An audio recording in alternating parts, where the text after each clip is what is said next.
মুক্তিযোদ্ধা করে দেশ স্বাধীন করেছে, তার বেনিফিট হিসেবে সরকারি ভাতা নিচ্ছে। তিনি মারা গেলেও তার ওয়াইফ ভাতা পায়।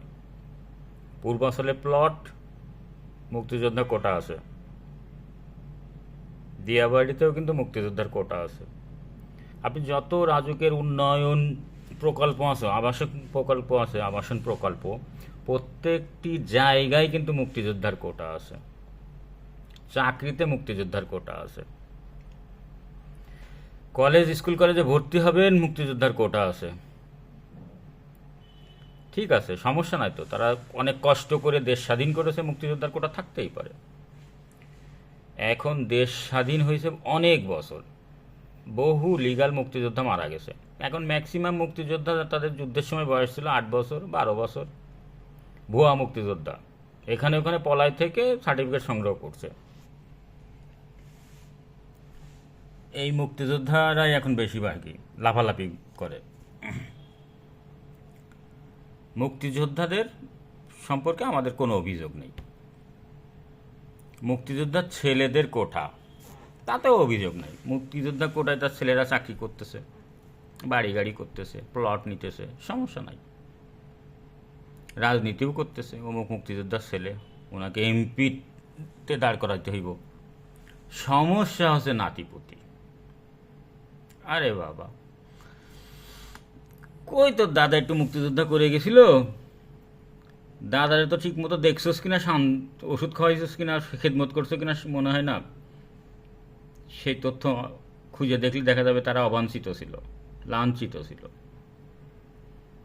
এখন সেই দাদার সার্টিফিকেট নিয়ে টানাটানি শুরু করছোস, মুক্তিযোদ্ধা কোটা নাতিপুতিগেরও দিতে হইব। মানে পুরো বাংলাদেশটা এরা এমনভাবে ভাগ করেছে, কিছু হইলে মুক্তিযোদ্ধার সপক্ষের শক্তি, মুক্তিযোদ্ধার বিপক্ষের শক্তি। আরে ভাই, মুক্তিযোদ্ধার সপক্ষের শক্তি, মুক্তিযোদ্ধার বিপক্ষের শক্তির মাঝখানেও তো একটা শক্তি ছিল, যারা মুক্তিযোদ্ধাদের আশ্রয় দিয়েছে, খাবার রান্না করেছে, যুদ্ধ করে নাই, হ্যাঁ, বিভিন্ন রকমের সরবরাহ করেছে।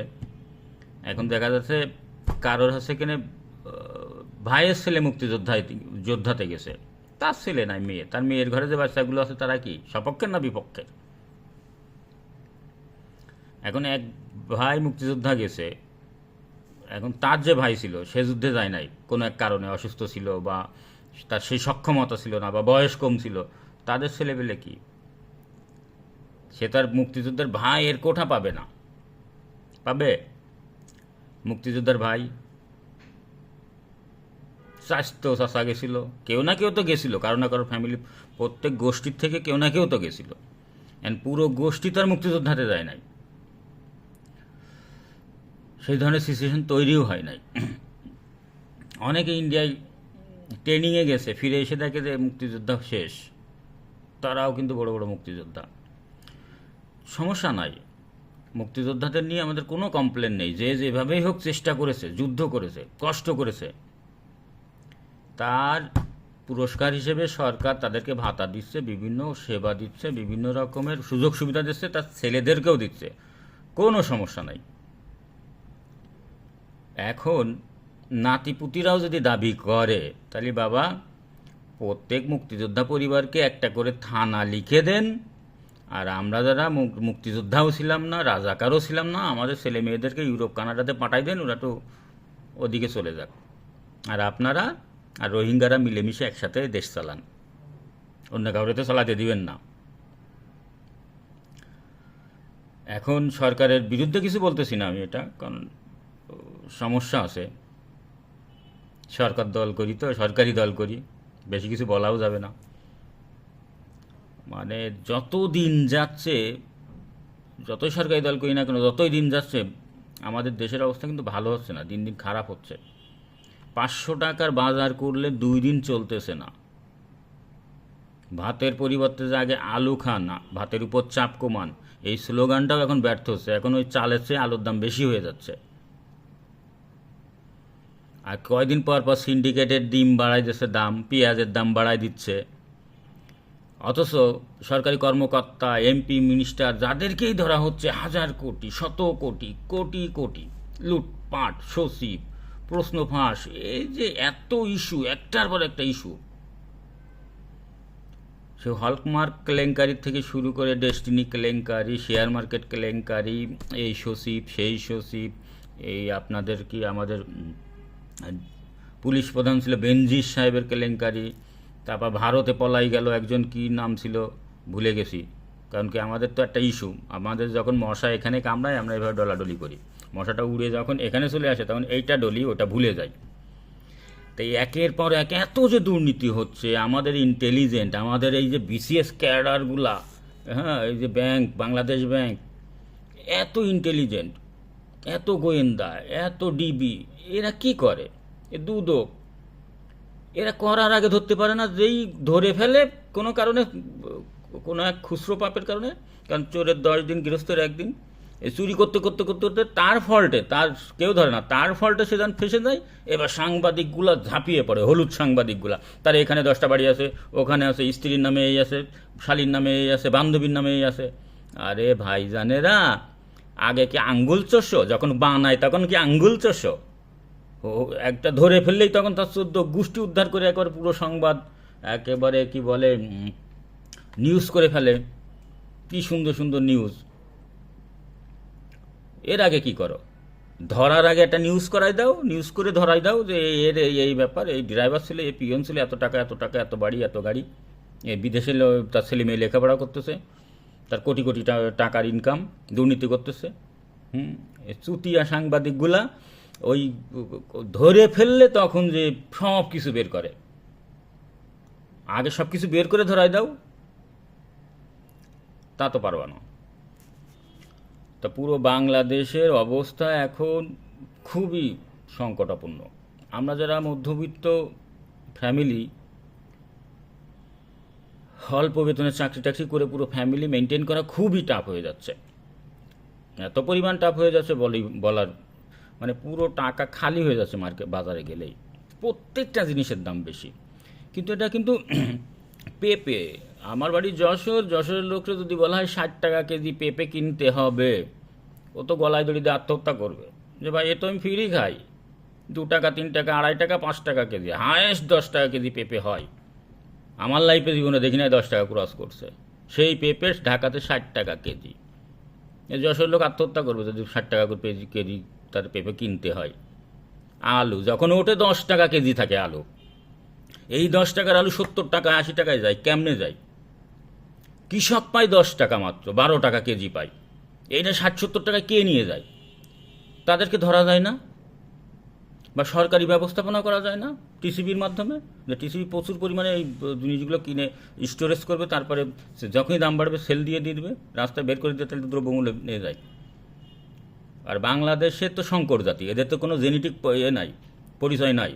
পাকিস্তানিরা সব একরকম, চাইনিজরা সব একই রকম চেহারা দেখতে, ফিলিপাইনদের দেখবেন সব একই রকম, কারণ জেনেটিক আছে, পরিচয় আছে। আমাদের আইসে, ব্রিটিশরা আইসে, ওই কি বলে বিভিন্ন লোক এসে শাসন করছে আর পয়জন দিয়ে থুয়ে গেছে, এই জন্য এক একজনের চেহারা এক এক রকম, এক একজনের চরিত্রও এক এক রকম। ম্যাক্সিমাম বাঙালির মতো খারাপ জাতি তো মানে বিদেশের লোকজন তো এদেরকে পছন্দই করে না। এ বাঙালির বাচ্চা, বাঙালি আইসে আলিবাবা চোর, প্রজেক্ট হওয়ার আগেই টাকা চুরি করে ফেলে। আর এক প্রধানমন্ত্রী কয়জনকে ধরবে, কয়জনে পাহাড় দেবে? প্রধানমন্ত্রী যাদেরকে পাহারা দেওয়ার জন্য, ধরার জন্য নিয়োগ দিয়ে রাখেছে, এই চুদির ভাইরা তো বড় চোর। জনে জনে জনে জনে কি প্রধানমন্ত্রী কি এমনি কী করবে? নির্দেশনা দিয়ে রাখছে, আইন করে রাখছে, আইনের কোনো প্রয়োগ নাই। তা যারা দায়িত্ব দিয়েছে তারাই বড় বড় চোর। প্রধানমন্ত্রী একা কয়জনে ধরবে? যাদেরকে দায়িত্ব দিয়ে রাখছে তারা যদি চোর হয়ে যায়, শস্যের ভিতরে যদি ভূত থাকে, তো ভূত কেমনে তাড়াবে? যাই হোক, কিছুদিন যাবতে কুঠা আন্দোলন নিয়ে কিছু মুক্তিযোদ্ধা ছেলেপেলে খুব লেখালেখি করতেছে। আরে বাবা, তোদের তো দিচ্ছে, খা, চুষে চুষে খা, কামড়ে খাবি কেন? নাতিপুতি দিবি, তোর নাতিপুতির বাপ বলিস, নাতিপুতিরা জিজ্ঞেস করিস যে তোর দাদার বাপের নাম কী ছিল, বলতে পারে কিনা? আচ্ছা ঠিক আছে, সেটাও মেনে নিলাম। ওই নাতিপুতিরে বললো যে আমার দাদা মুক্তিযোদ্ধা ছিল বা মসজিদের ইমাম ছিল, ওর যেহেতু উনি মসজিদের ইমাম ছিল, আমাকে ওই কোটায় ভেস্তে দিয়ে দিও, হবে না? নাতিপুতি, মুক্তিযোদ্ধার নাতিপুতিরা বা মসজিদের ইমামের নাতিপুতিরা তো বলতে পারবে যে আল্লাহ বা সৃষ্টিকর্তা, আমার দাদা তো সাত মসজিদের ইমাম ছিল, খতিব ছিল, বহুত পূর্ণ করে গেছে, আমি তো করতে পারি না, ওই কোঠায় আমাকে একটু পার করে দাও।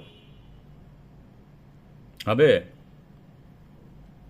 আবার বহু নাকি বড় লোকের, রাজাকার বড় লোকদের সাথে মুক্তিযোদ্ধাদের ছেলে মেয়েদের বিয়ে হয়েছে।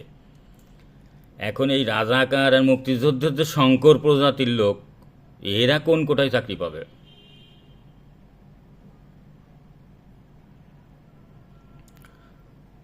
যাই হোক, আবেগ আপ্লুত হয়ে লাভ নাই। আর আমাদের আসলে বাঙালির জীবনেও ওই আমাদের মেন্টালিটির তো কখনো পরিবর্তন ঘটবে না। কারণ আমি নিজেই এত সৎ মনে হচ্ছে আমার কাছে, এখন মনে হচ্ছে আমি বিশাল সৎ, কিন্তু আমাকে যখন কোনো চেয়ারে বসাই দিবেন, আমিও না চুরি করব। চুরি করে বাড়ি গাড়ি টাড়ি কিনে একেবারে এলাহি কাণ্ড প্যারাডো মার্সিডিজ নিয়ে ঘুরবো। কারণ এখন আমি সুযোগ পাচ্ছি না বলে আমি সৎ। এই জন্য 90% বাঙালি অসৎ, 10% সৎ আছে, তাও তারা বিভিন্ন জায়গায় খুঁজে পাওয়া যায় না তাদের, বা সুযোগ পায় না বলে সৎ। আমাদের রক্তেই সমস্যা আছে, বাঙালির রক্ত দূষিত রক্ত। এদেরকে কড়া আইন প্রয়োগ করে করে এদের শোধন করতে হবে। কারণ প্র্যাকটিস তো প্রতিনিয়ত প্র্যাকটিস। ফখরুদ্দিন মঈনুদ্দিনের আমলে কিন্তু পাবলিক কিন্তু ভালো হয়ে গেছিল, হ্যাঁ, একেবারে পুরো তীরের মতো ব্যবসায়ীরা সোজা হয়ে গেছিল, বাঙালিও সোজা হয়ে গেছিল। এদের আরও 10-20 বছর ক্ষমতায় থাকা উচিত ছিল, তাহলে বাঙালিদের শোধন করে দেওয়া যাইতো। যাই হোক, এটা উনিরা অবশ্য রাজনৈতিক দল ছিল না, সেটা একটা প্রবলেম ছিল। ধন্যবাদ সবাইকে।